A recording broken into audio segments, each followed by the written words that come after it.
Media మిత్రులందరికీ నమస్కారం. నా పేరు మైలిపిల్లి లక్ష్మణరావు, ఏపీ మెకనరీ అసోసియేషన్ అధ్యక్షులు. మరి ఇటీవల కాలంలో మరి మత్స్యకార సేవలో 314 బోట్లు కానీ 2379 మందికి పడలేదని చాలా ఆవేదనకు గురయ్యారు. ఎందుకంటే మరి 2 నెలల విరామ సమయంలో గవర్నమెంట్ ఇచ్చినటువంటి మాకు బత్యం దాన్ని ఆపేయడం అనేది చాలా బాధాకరమైన విషయం. దానికి ప్రధానమైన కారణం బోటు ఓనరు సబ్సిడీ ఆయిల్ వేయలేదని, మరి సంవత్సరంలో కనీసం 1000 లీటర్లని వేయాలని ఒక నిబంధన. దాన్ని దృష్టిలో పెట్టుకున్న ప్రభుత్వం మరి 314 బోట్లు వేటకి వెళ్ళలేదని ప్రభుత్వం గుర్తించి మీరందరూ కూడా సబ్సిడీ ఆఫ్ చేయడం జరిగినది.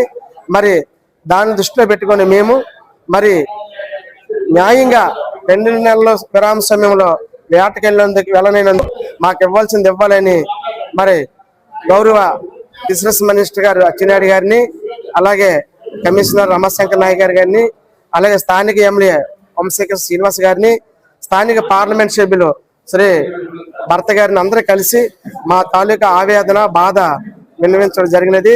వారు కూడా సకాలంలో స్పందించి మరి ప్రభుత్వం దృష్టి తీసుకెళ్లి మీరు ఎవరు అధైర్యపడవద్దు, మరి ఎవరెవరైతే ఈ మత్స్యకార సేవలో డబ్బులు పడలేదో వారందరికీ కూడా ఇప్పించే బాధ్యత మేము తీసుకుంటామని మరి ఎంపీ గారు, ఎమ్మెల్యే గారు, కమిషనర్ గారు మనకు మాట ఇచ్చి మరి ఇది అసాధ్యం అన్న దాన్ని కూడా సుసాధ్యం చేసి నిరూపించుకున్నందుకు మరి అసోసియేషన్ తరఫున ప్రత్యేకమైన కృతజ్ఞతలు తెలియజేస్తున్నామండి.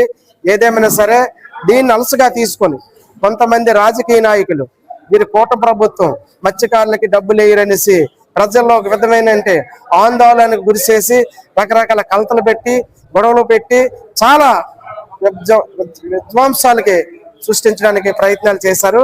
వాళ్ళ ప్రయత్నాలన్నింటిలో కూడా ఇక్కడ డ్రైవర్ కళాశాల ఎవరు కూడా నమ్మలేదు. అసోసియేషన్ ఉంది, అసోసియేషన్ మీద మాకు నమ్మకం ఉంది, అసోసియేషన్ మాకు ఈ భరోసాను ఇప్పిస్తారని నాకు భరోసా ఇచ్చారని వాళ్ళందరూ ఎంతో ఆమె నమ్మకంగా ఎంతో ఉన్నారు.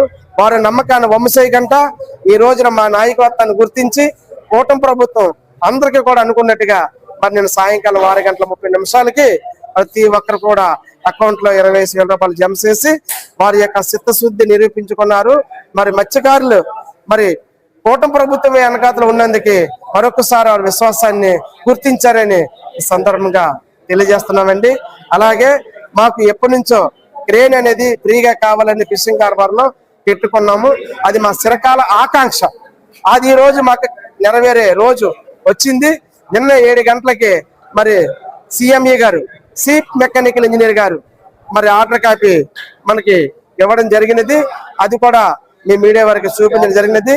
మరి రేపు నుంచి ఫిషింగ్ హార్బర్ లో ఫ్రీ క్రేన్ కూడా మనం ప్రవేశపెట్టి బోటు ఓనర్లకు వినియోగించుకొచ్చామని మీ ద్వారాగా తెలియజేస్తున్నామండి.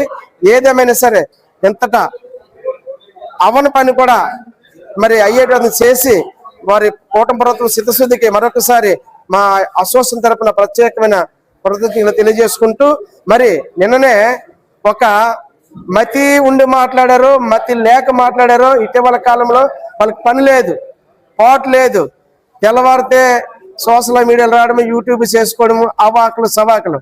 ఫిషింగ్ హార్బర్ అట ప్రైవేటీకరణ అయిపోద్దనేటి మళ్ళీ మీడియాలో అలచలు చేస్తున్నారు. ఎవరండి మీరు ప్రైవేటీకరణ చేయడానికి? ఎవరు చెప్పారండి మీకు? నీకు పని లేకపోతే ఏదైనా పని చేసుకో, లేకపోతే రీల్ చేసుకుంటే అలా చేసుకో. ఎవరు చెప్పారండి ప్రైవేటీకరణ చేస్తారని? ఉన్న హార్బర్లు ఇప్పటికే చాలట్లేదని ఇప్పటికే 3 ఫ్లోటింగ్ జెట్టీలు, ఫింగర్ జెట్టీలు కట్టి బోటు ఓనర్లకు వినియోగం తేయడానికి అతి త్వరలో అందుబాటులోకి వస్తాయి. దయచేసి ఇలాంటి గాలి విద్యలు, మాయ మాటలు, మంత్రాల మాటలు చెప్పే వాళ్ళ మాటలు ఎవరు వినవద్దు. ఈ పోర్టు ఎప్పటికీ ప్రైవేటీకరణ కాదు.